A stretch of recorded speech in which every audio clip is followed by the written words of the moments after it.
Film की शुरुआत होती है और हमें बेरी नाम की एक लड़के को देखते हैं, यानी कि द फ्लैश को। वो अपने ऑफिस के लिए तैयार था और जाने से पहले एक बेकरी पर रुककर सैंडविच ऑर्डर करता है। तभी उसके हेड की कॉल आती है जो बताते हैं कि एक बिल्डिंग से कुछ चोरों ने पॉइजन जहरीली गैस को चुरा लिया है। तुम्हें जल्दी वहाँ पर पहुँचकर उन चोरों को पकड़ना होगा। वहाँ पर हर तरफ तबाही फैली हुई है। अब बेरी जल्दी से अपना सूट पहनता है और गौतम सिटी पहुँच गया था, जिसके भागने की रफ्तार बहुत तेज थी, जो उसे सेकंड्स में दूसरी जगह पर पहुंचा दिया करती थी। अब खैर फ्लैश उस जगह पर पहुंच जाता है जहां पर चोरी हुई थी। वहां पर ये आकर देखता है कि हर तरफ बहुत बुरा हाल था, चारों तरफ तबाही फैली हुई थी। इसीलिए अब ये अपनी मदद के लिए बैटमैन को बुलाता है। अब एंट्री होती है बैटमैन की, जो अपनी बाइक पर उन चोरों का पीछा कर रहा था। उधर फ्लैश देखता है जिस बिल्डिंग में चोरों ने चोरी की थी वो बिल्डिंग पूरी तरह से तबाह हो चुकी थी। उस बिल्डिंग के सबसे ऊपर वाले हिस्से में हॉस्पिटल था, साथ ही एक कमरे में बहुत सारे बच्चे थे जो बिल्डिंग के तबाह होने की वजह से नीचे गिर रहे थे।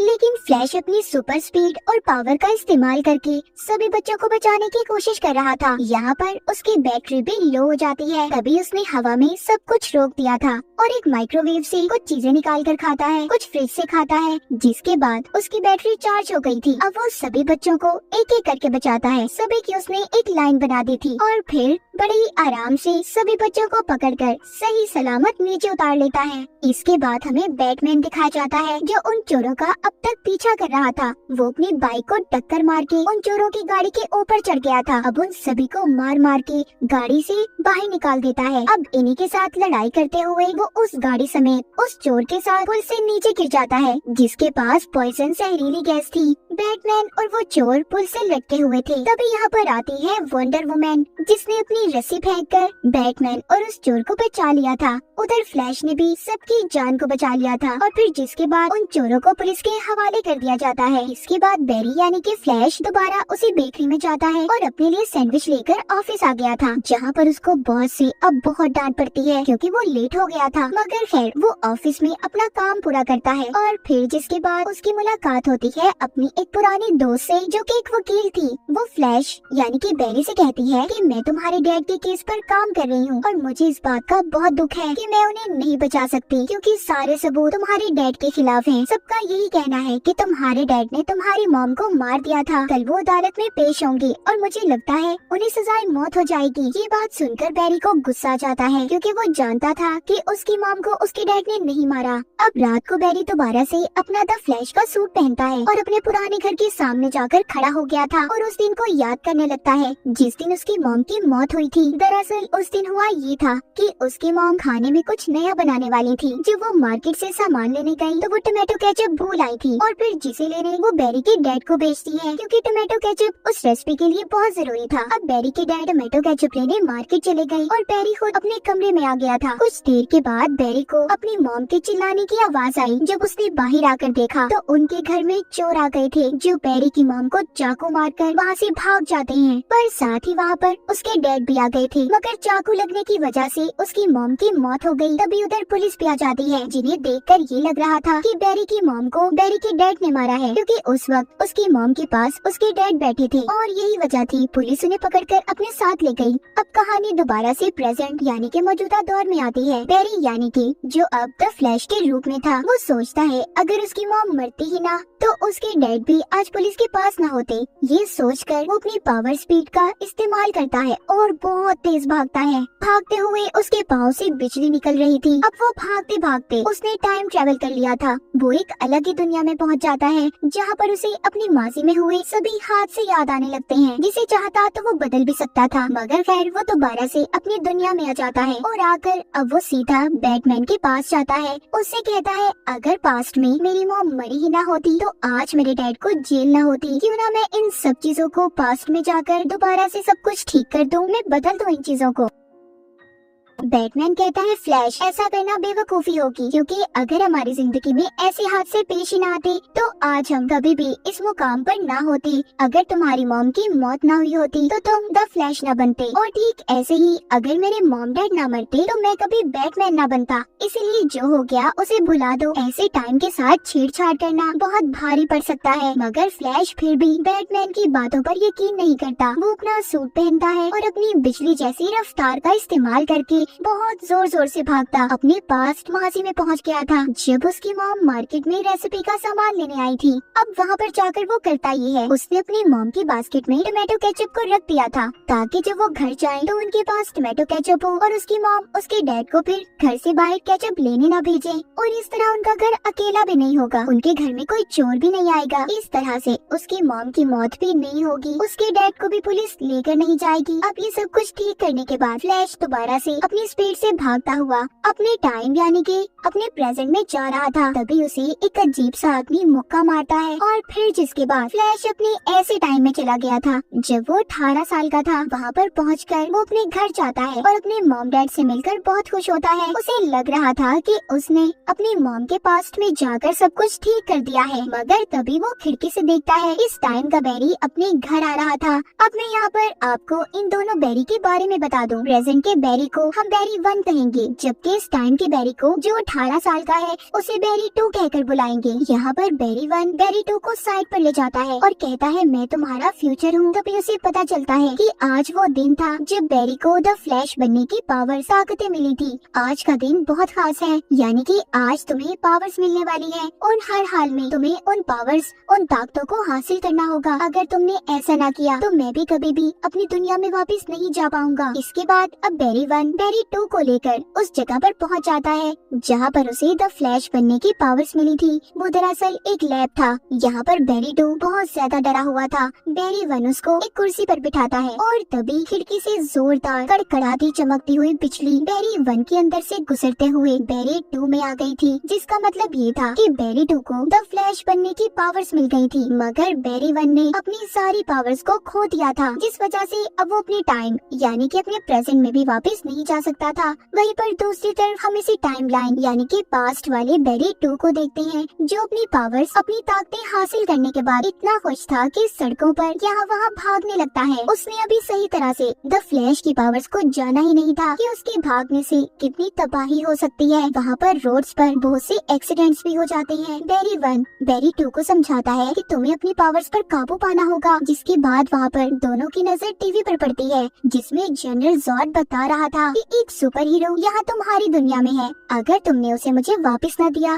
तो मैं पूरी दुनिया को तबाह बर्बाद कर दूंगा। जनरल जॉर्ड की बातें सुनकर बैरी समझ गया था कि ये सुपरमैन की बात कर रहा है। वो सोचता है अगर सभी सुपर हीरोज को इसी दुनिया यानी कि माजी की दुनिया में बुला लिया जाए तो सब कुछ ठीक हो जाएगा। हम सभी मिलकर जनरल जॉर्ड की आर्मी का मुकाबला करेंगे जो सुपर हीरोज का दुश्मन है। क्योंकि बैरी को अच्छे तरीके से याद था, उसने पास्ट में देखा था कि सुपरमैन जनरल जॉर्ड की आर्मी के सामने अकेला पड़ चुका था। उस वक्त बैरी भी अपने द फ्लैश के रूप में था, लेकिन वो सुपरमैन को न बचा सका क्योंकि उस वक्त उसे नई नई पावर ताकतें मिली थी। अब ये सब कुछ जानने के बाद बैरी 1 यानी कि प्रेजेंट से आया हुआ फ्लैश यहाँ पर सभी हीरोज के बारे में सर्च करने लगता है, जिससे उसे पता चला था कि इस दुनिया में तो सुपर हीरोज का कोई अता पता नहीं है कि वो कहाँ पर है। वंडर वुमन को तो इस दुनिया में किसी ने देखा ही नहीं, और जबकि एक्वामैन तो इस दुनिया में पैदा ही नहीं हुआ। तभी यहाँ पर बैरी 2 बैरी 1 को बताता है कि गौतम सिटी में एक बैटमैन रहता है, पर मैं उसके बारे में कुछ ज्यादा खास नहीं जानता।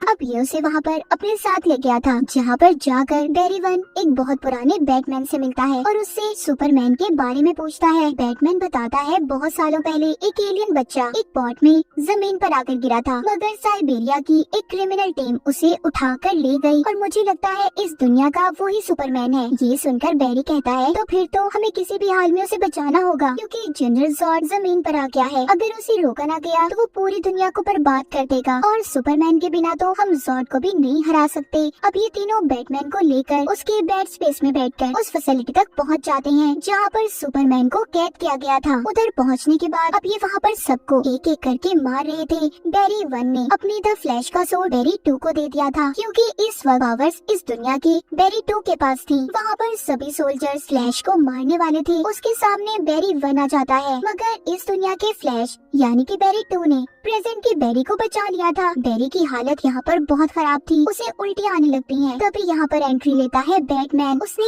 एक एक करके सभी सोल्जर्स को मार दिया था। फिर अब ये तीनों उस जगह पर जाते हैं जहाँ पर सुपरमैन को रखा हुआ था। जब ये अंदर जाकर देखते हैं तो उधर कोई सुपरमैन नहीं था बल्कि एक लड़की थी। ये तीनों से देखकर बहुत हैरान थे। तभी वहाँ पर लाल रंग की रोशनी जलती है और सायरन बजने लगे थे। अब जल्दी से बेरी उस लड़की को उठाता है और साथ ही उसका सूट भी ले लेता है। इसका मतलब वो सुपर गर्ल थी। तो हुआ कुछ यूँ था कि जब बेरी ने अपने पास्ट माजी में जाकर अपनी मॉम की बास्केट में टोमेटो केचप को रखा तो इसकी उस छोटी सी गलती की वजह से एक नया टाइम लाइन बन गया और सुपरमैन की जगह सुपर गर्ल इस दुनिया में आ गई जो अब काफी कमजोर पड़ चुकी थी। अब ये तीनों अपने साथ उस सुपर गर्ल को लेकर किसी तरह उस फैसिलिटी से बाहर आ गए थे जहाँ पर इनको चारों तरफ से वहाँ के सोल्जर्स घेर लेते हैं। मगर बाहर आते ही सुपर गर्ल सूरज की रोशनी की वजह से ठीक होने लगती है। उसकी पावर्स भी वापस आ गई थी। उसको अब इतना गुस्सा आता है कि इन लोगों ने उसे कैद किया हुआ था। वो वहाँ पर एक एक सोल्जर को मारने लगती है। उसने सभी सोल्जर्स का खात्मा कर दिया था। जिसके बाद दोनों बेरीज और बैटमैन इसे अपने साथ ले आए थे। वो इसको इसका सूट पहनने को देते हैं। जिसके बाद इसको काफी देर धूप में खड़ा रखते हैं जिससे उसकी सारी पावर्स ताकतें वापस आ गई थी।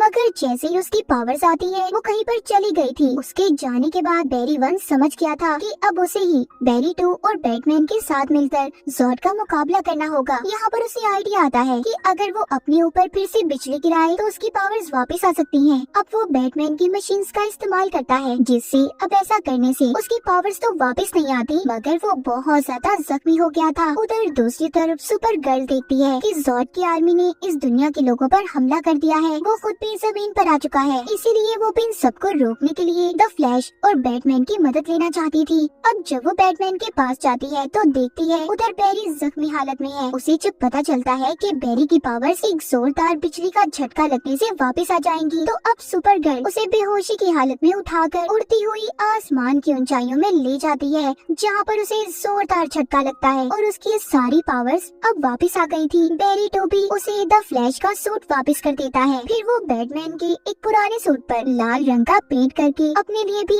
एक सूट बना लिया था। अब ये सभी मिलकर ज़ॉर्ड का मुकाबला करने के लिए तैयार थे। ये सब अब शहर में तबाही को रोकने के लिए निकल जाते हैं जिसमें सुपर गर्ल ज़ॉर्ड के सभी स्पेसशिप्स को अपनी पावर से तबाह कर रही थी जबकि दोनों द फ्लैश मिलकर बैटमैन के साथ ज़ॉर्ड की आर्मी को मार रहे थे। अब सुपर गर्ल ज़ॉर्ड के साथ एक लंबी लड़ाई लड़ती है। दोनों एक दूसरे पर भारी पड़ रहे थे। सुपर गर्ल अपनी आंखों से तेज लेजर लाइट रोशनी निकालती है मगर ज़ॉर्ड उससे ज्यादा ताकतवर था। उसने सुपर गर्ल को इस लड़ाई में हरा दिया था जिस वजह से उसकी मौत हो जाती है। इस लड़ाई में बैटमैन भी मारा गया था। जिसके बाद दोनों बेरीज यानी कि दोनों फ्लैश मिलकर ये फैसला करते हैं कि वो दोनों पास्ट में जाएंगे जहाँ पर ये सुपर गर्ल और बैटमैन को दोबारा से जिंदा कर सके।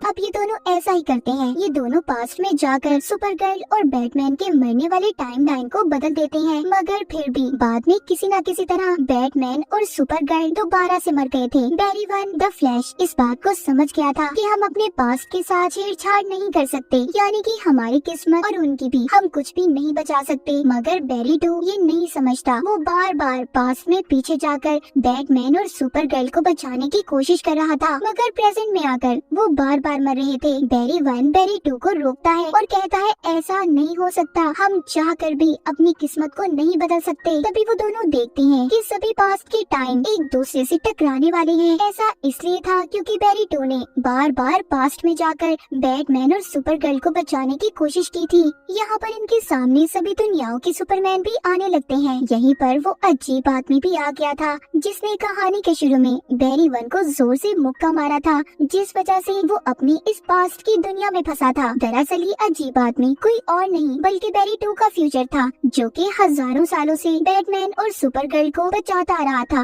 मगर फिर भी ना बचा सका। बेरी 1 उसे भी मना करता है कि ऐसा मत करो, हम किसी भी चीज को नहीं बदल सकते। लेकिन फ्यूचर 2 के बेरी का दिमाग अब खराब हो गया था। वो बेरी 1 पर अपने हथियार से हमला करता है लेकिन तभी उसके सामने इस दुनिया का बेरी 2 आ जाता है जिसको वो हथियार लग गया था और वो वहीं पर मर जाता है। अब क्योंकि बेरी 2 ही नहीं बचा था तो इस वजह से उसका फ्यूचर भी खत्म हो जाता है और जितनी भी दुनिया आपस में टकराने वाली थी सब ठीक हो जाती है। जिसके बाद अब एक ही बेरी बच गया था यानी कि बेरी 1 द फ्लैश। वो सोचता है कि अगर वो अपनी मॉम को मरने देगा तो सब कुछ बिल्कुल ठीक हो जाएगा। वो अपनी स्पीड से भागकर उसी पास्ट के टाइम में पहुंच जाता है जब उसने टोमेटो केचप को अपनी मॉम की बास्केट में रखा था। इस बार ये उसे उठाकर दोबारा से शेल्फ पर रख देता है, मगर यहाँ पर उसने नया आइडिया इस्तेमाल किया था। वो उस टोमेटो केचप को उसकी असल जगह पर नहीं रखता बल्कि उसे ऊपर वाली शेल्फ पर रख देता है, जिसके बाद वो अपने टाइम में यानी कि प्रेजेंट में वापस आ जाता है जहाँ पर सब कुछ बिल्कुल ठीक हो चुका था। अब अगले दिन उसके डैड की कोर्ट में पेशी थी जहाँ पर वकील को एक वीडियो मिलती है। ये उस वक्त की थी जब बेरी की मॉम की मौत हुई और उसके डैड टोमेटो केचप लेने मार्केट में आए हुए थे। अब जब वो टोमेटो केचप को